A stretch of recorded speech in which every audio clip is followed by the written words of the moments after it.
Welcome back to the Business of Aesthetics podcast. I'm Don Adeesha, and today's episode is all about the future of industry growth, generational shifts, patient experience, and building that sustainable growth.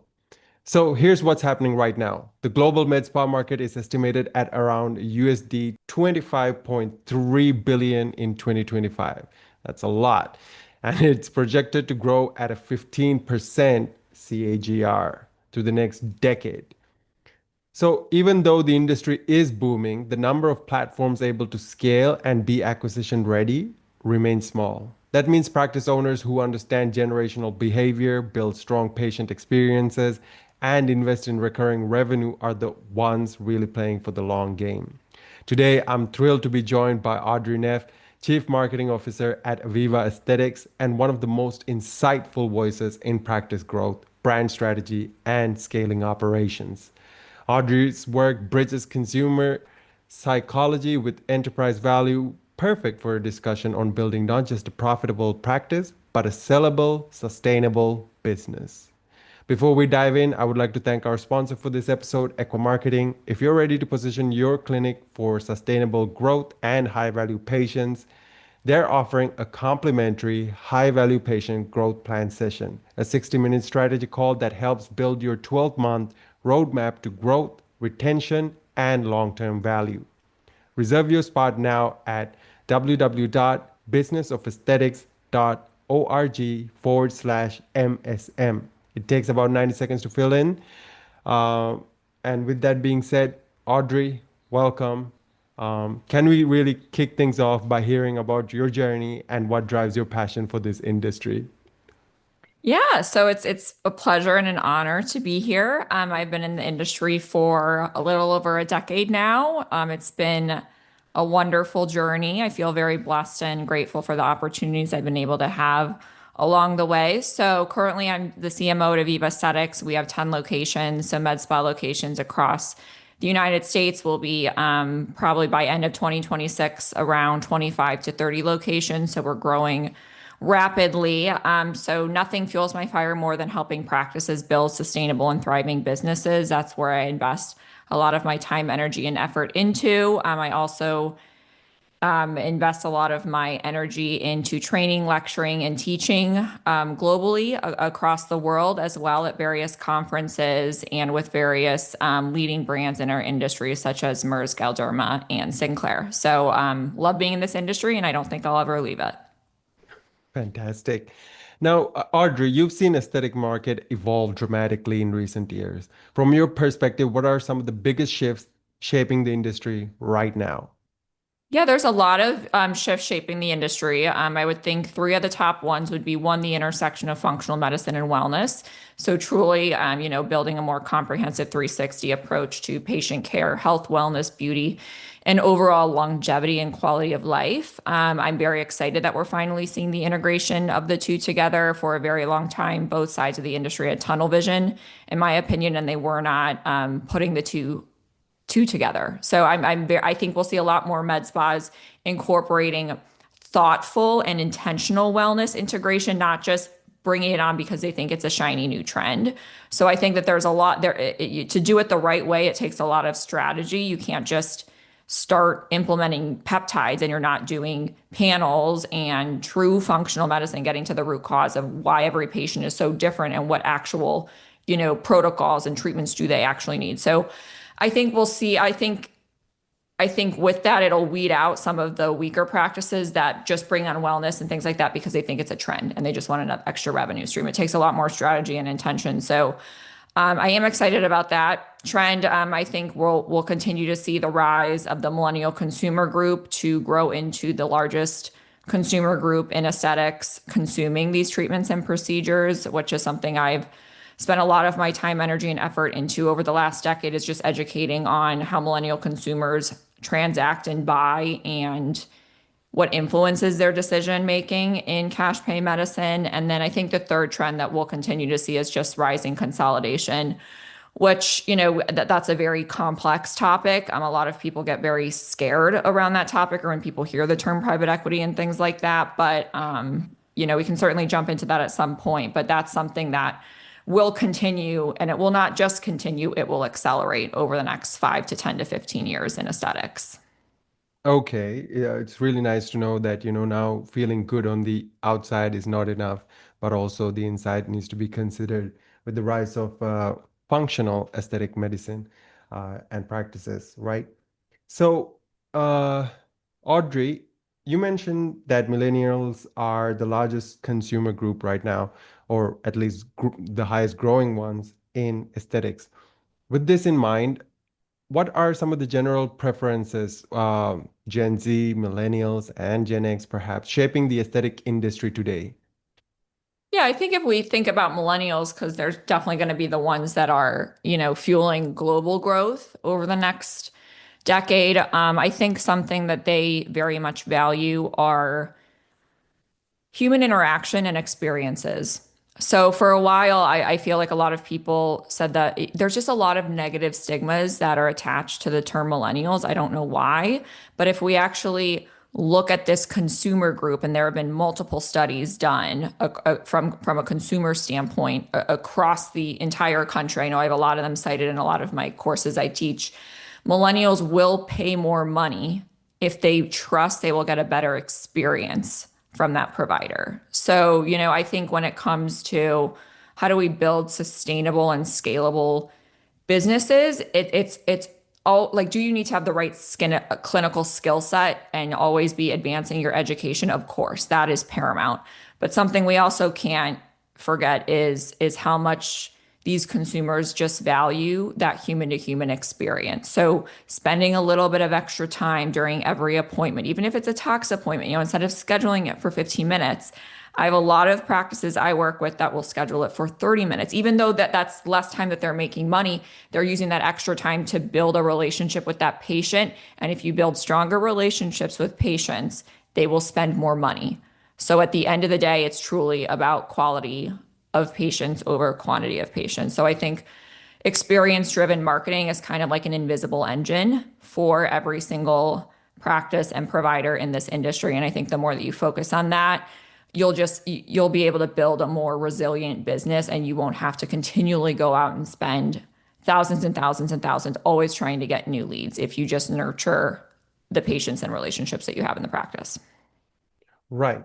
So if they are, how are we communicating to these millennials before they get inside the practice, right? As you mentioned, before, well, if they're in the consultation, we can maybe elongate or have a little bit more speaking time to them. But what if they haven't stepped foot in the practice yet? How are we communicating with these millennials? And what's the best way to go Yeah. about doing it? Definitely. So millennials, it's still going to be online. So that's where people in that consumer group go to start researching.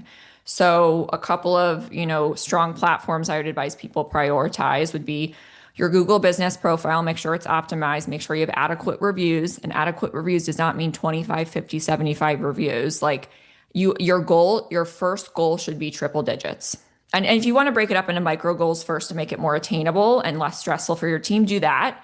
But triple digits, just like in a split millisecond, if someone's is comparing two practices and they see 256 reviews versus 56 reviews, like within a split second, they're naturally going to trust that practice with that higher quantity of reviews. So your Google business profile and Google reviews, I would say, is a very, very strong lever that everyone can pull to increase conversion on the pre-patient side of things.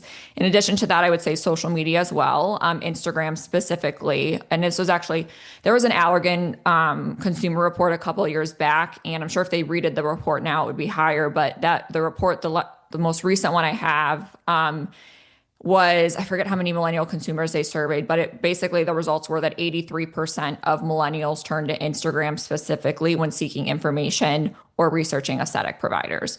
So 83%, I mean, that's the majority of consumers. And I guarantee if that same consumer analysis was done now, it would be a lot higher. So if we know that, then we should know that we need to be showing up on social media. So before and after photos, I think, are great with proper patient consent, describing the treatment plan in the caption to set expectations up front that these results were not achieved overnight. They took 6, 12 months using combination therapy approaches, because now you're setting expectations. So when patients come in, they know that it's going to be a long-term commitment if they want to get the clinical outcomes that they are seeking. Instagram for sure, educational videos, showcasing your people, your team. Like people want to connect with people. That's how millennials, but honestly, regardless of generation, people buy an emotion and justify with logic. But there's a big trust factor in aesthetic medicine because it's a relationship-driven industry.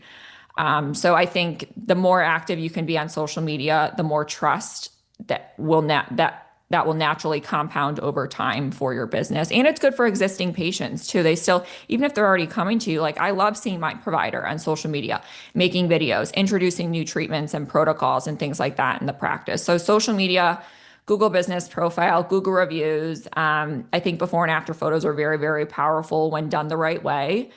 And then honestly, beyond that, just handling those initial inquiries the right way. So having tightened up talk tracks. How do you answer the phone? How do you talk to these consumers? Do you get their contact information to follow up with them? 8 out of 10 practices do not follow up with people. There are very few practices. I used to mystery shop practices a lot that wouldn't even get my contact information. So I think there's a lot of profit leaks that exist in lead generation and conversion, but from a millennial perspective, I would say you need to show up online just because that's where they're going to do their initial research before actually calling your practice. I mean, 8 out of 10 practices not calling up. That's a great number for those 2 out of 10, It really. is. Hmm. Yeah, absolutely. So I hope the practice owners that are listening to our podcast here are in that 2 out of 10. If not, well, here's your chance to make it work, right? Audrey, so private equity activity in aesthetics has exploded over the past few years. It has died down a little bit in 2025, but still, are we entering a new phase of consolidation or correction? Definitely. So I think we're entering, I think we're still in the early stages of industry consolidation, even though, there are, I don't even know how many private equity platforms have popped up in the last 24 months, but it's just going to grow. I agree with you. There was a bit of a slowdown with acquisitions over the last year. And I think and not to get too much into detail, but I have my opinions on why I believe that happened. But I think a lot of private equity, I think something that a lot of PE firms miss is in aesthetics, it's not a typical roll up, like where you can just roll up practices and then it's all of a sudden profits over patient care. That model does not work in this industry. This is a very different industry than every other industry in the entire world, is because it is truly driven by human connection and relationships. And those are things that you cannot replicate or replace in the world of private equity. So I think there are platforms that are doing it better than others, ones that understand the nuances of what truly builds a successful and sustainable aesthetic practice at the end of the day. But I think some people, got very freaked out around the term private equity, and there's a lot of obviously, negative things that can go along with it. But there also are some positive things that can come out of it as well. And ultimately, that just falls down on practices truly doing their due diligence and making decisions very slowly on if they are in a stage of business and life where they want to partner with private equity or sell the majority of their business. They just need to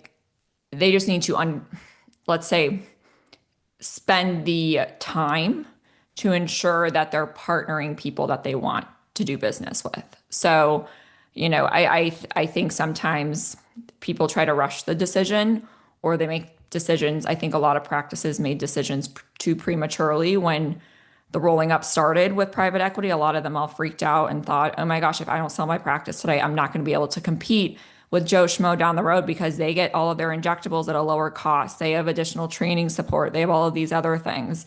And it's a little disheartening to see that some people did truly sell too early. Now, not everyone sells too early. If someone has, an 8 location practice and they're ready to, have some type of exit in their business, I think that's a phenomenal route to go. But I think that if you're a single location practice, and even if you're doing, $2 million in annual revenue, in my opinion, I would not sell your practice yet. I would continue building.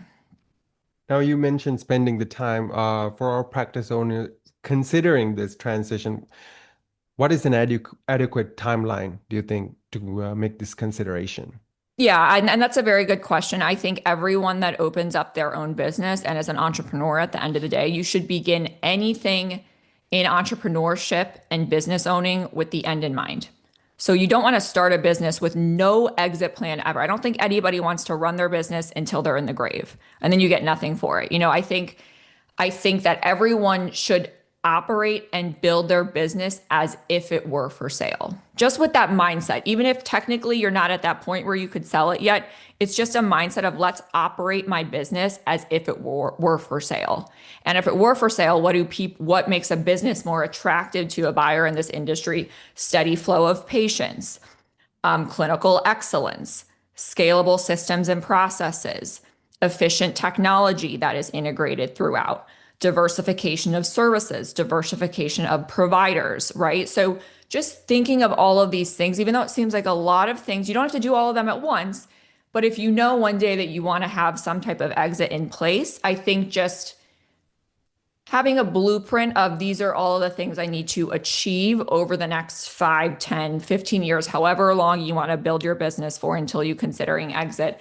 I think that's how you should operate is always begin with the end in mind and operate your business as if it were for sale or try to do that. Even if it's not near where you want, you're not near that timeline when you want to exit your business. And then once you do build a sustainable and a business that is sellable, I mean, it's a long process to sell your practice, right? It's not like it's a 2 week thing. So I think when you know you're a couple years out, like I think people typically know when they're about, if they start thinking about it when they're 3 to 5 years out, and we talk to practices day in and day out. And I would say the majority of practices typically are like, no, I think would like to have some type of transaction or exit or partnership in the next 3 to 5 years. I think that's a very good time frame because once you know that you want to have that exit in the next 3 to 5 years, you use that next 3 to 5 years to truly do everything you can to optimize your EBITDA, your Mhm. profitability, but without sacrificing clinical excellence, patient care, and relationships. Audrey, some of the ways that you mentioned were fantastic, for our practice owners as well as like giving them the timeline. But there was a certain thing that I was curious if you could expand on, which is you mentioned that aesthetics, is driven by human connection and relations, right? So I'm curious, how does brand equity actually show up in valuation today? I think brand equity is very important. I think by private equity or buyers or investors in this industry, if they're doing it the way that they should be approaching it in aesthetic medicine, which some do, some don't. Some firms out there only look at the dollar signs. They're not analyzing everything else that got that business to that stage, right? For instance, what we look at, because in Aviva, we have a very different model than everyone else. We're the only one that has the model that we're employing. We are very big on culture. Culture is everything, and culture is built by leadership, teams, people, and patients. So we make sure that when we are partnering with practices, we go out and visit the practice. We talk to the team members. We talk to the leadership.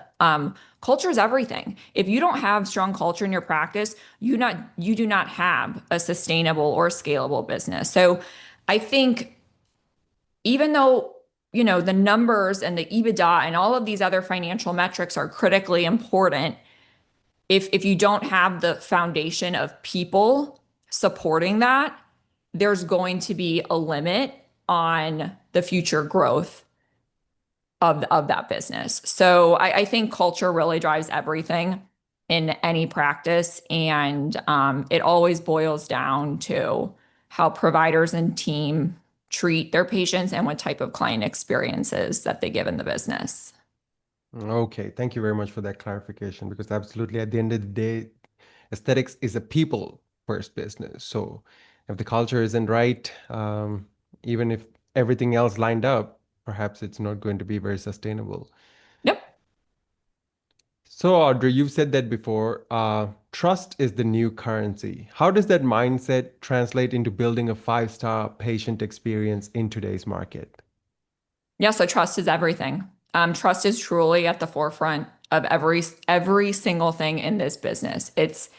It's at the forefront of pre-patient marketing. It's at the forefront of converting patients. It's at the forefront of turning consultations into treatment plans, paying patients, and ultimately loyalty and retention. Trust is a part of every single one of those conversions that have to happen for any practice to build a sustainable, successful, and resilient business. And, we talked a lot about this being a people to people business and a relationship driven business. And once again, what's at the forefront of that is always trust. So, how do you build trust? Well, how do you build trust online?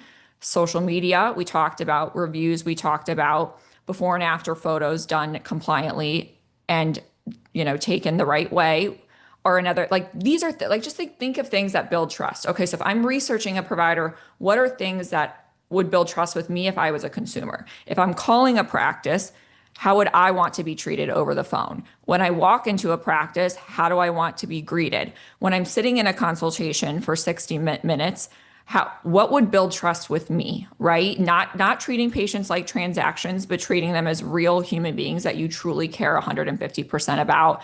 And then same goes with loyalty and retention. It's trust is just like one of the biggest. Trust and experiences are probably the top two things that drive success and longevity in today's modern medical aesthetics and cash pay wellness industry for sure. I love that. What would build trust with me? I think if there's something to take away, if we could look at every aspect of the business in that angle, we can look at areas where we can really improve that trust currency. With that being said, what are some actionable strategies practices can use to increase revenue without sacrificing patient care? Yeah, definitely. There's a lot of low-hanging fruit, I would say, Mhm. in most businesses to increase revenue while still putting patient care and experiences at the forefront of every single thing that you do.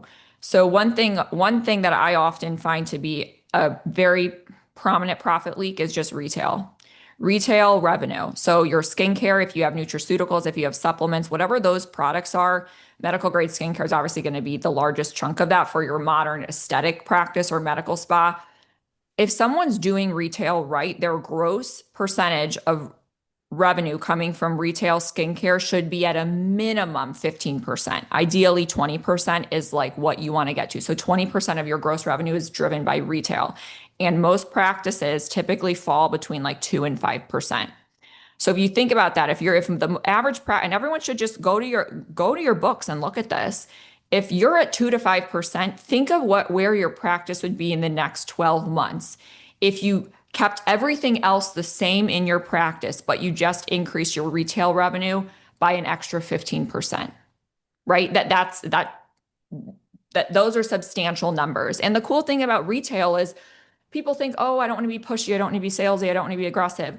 If you're selling more retail, your patients are going to get better clinical results. If they get better clinical results, they're going to be happier. They're going to want to come to you more. They're going to want to spend more money. They're going to want to refer you more business. They're going to have better before and after photos. They'll leave you better reviews. Like everything is just a trickle down effect in this industry. So while things like that might seem very small and minuscule, they actually have a very big impact on the bottom line of everyone's practice. So that's probably one of the biggest ones I see is honestly just retail skincare. That's wonderful. I mean, for our practice owners listening, as Audrey mentioned, you got a goal now, 15%. If you're doing 2 to 3%, look at all that leakage you got going on. And for no additional cost, really, the overhead Yep. is not going to increase either. So, Yep. yeah, and better patient care and better patient relationship as well, experience in the end. So, Audrey, if you had to predict, what will the aesthetics industry look like 5 years from now? I think we'll have a lot more practices across the United States. So I think that there will be increased competition, but I don't want people to get freaked out about that. Like competition is a good thing. That means we're in a healthy industry. With the rise of competition, I will also say the consumer penetration will increase too. So more consumers are going to start getting treatment. So that's why people shouldn't get hyper focused on, oh, there's more practices in my local market. The way you need to think about it is if there's more practices in your local market, there's more consumers that are interested in also getting treatments, right? So Competition is definitely not a bad thing. So that's something we'll definitely continue to see, is just, there'll be more competition. I think treatments will start to get more commoditized as well. I think injectables have already become relatively commoditized. So if something is commoditized in this industry, practices need to figure out how to stand out against that, right? So I think the way that you package your products, I think the way that you build treatment plans, I think the way that you price them, I think the way that you ultimately sell treatment plans and comprehensive treatment packages is all going to boil down to that. So if there's a commoditized market, and if everyone is offering lip filler, everyone's offering biostimulators, everyone's offering neuromodulators, how do you differentiate yourself? And I say this a lot, but competition only exists if you're doing the same thing as everybody else. So someone is offering, because at the end of the day, you're not selling a product, you're selling what that outcome and experience is. So there's a lot of strategies I can go into just around the concept of defeating commoditization in aesthetics, but I think commoditization will just increase. So practices really need to be mindful and intentional of how they differentiate their practice from practices that are technically offering the same or similar products as them. And then obviously we'll certainly see a lot more M&A and consolidation. That's just inevitable, and that happens in any industry that's as fragmented as medical aesthetics. 80+% less than 20% of the industry has been consolidated at this point. We saw it in derm, we saw it in dental. It's happening right now in aesthetics. It's not going away. So I think something positive that has come out of the consolidation is people are finally starting to think about their business as, man, I do need to make sure that I can exit this thing one day. So I think that the rise of consolidation and private equity has actually started, kind of getting people to think a little bit more about their business and not just operating day to day and only focusing on the next day. Having them really shift their focus to what can I do to build sustainability so that one day I have a business that is truly sellable. Wonderful. With that being said, Audrey, I would love to take your key takeaway of this session for our listeners here. What is it? What would you say as your key takeaway? I mean, I would say, I think that there's a lot of noise in this industry, and there's always a new trend. There's always something going on social media. Now we're seeing the whole back and forth about PDGF, and there's so much noise that's going on in aesthetics, private equity, M&A, like all of this crap. So for lack of a better term, I think what everyone needs to do at the end of the day is focus on your business. All of this stuff will still be here. There's always going to be drama. There's always going to be something going on social media. There's always going to be a new shiny toy that pops into the industry, and all of these people get paid to promote it. And I just think that there's so much noise in this industry all the time, and the noise will just get louder. And so I think a powerful reminder to everyone is try to put the noise on mute and just focus on what's really going on in your business with your patients and with your team. And I think if you do that, you will naturally, build a business that is ultimately something that you're very proud of one day. Fantastic. That was an incredible conversation with Audrey Neff, unpacking how generational behavior, authenticity, and strategic business planning are shaping the next era of aesthetics. To our listeners, thank you for joining us on the Business of Aesthetics podcast. If you enjoyed today's episode, please share it with your colleagues and leave a quick review. It helps us reach more practice owners and allows them to discover these insights. Also, don't forget to take advantage of your complimentary high-value patient growth plan session from Equa Marketing. It's a 60-minute one-on-one strategy call that helps you map out a personalized roadmap for growth, retention, and profitability. You can reserve your session at businessofesthetics.org/MSM. So with that being said, until next time, I'm Don Adeesha, reminding you to keep innovating, keep connecting, and keep building the kind of practice that defines the future of aesthetics.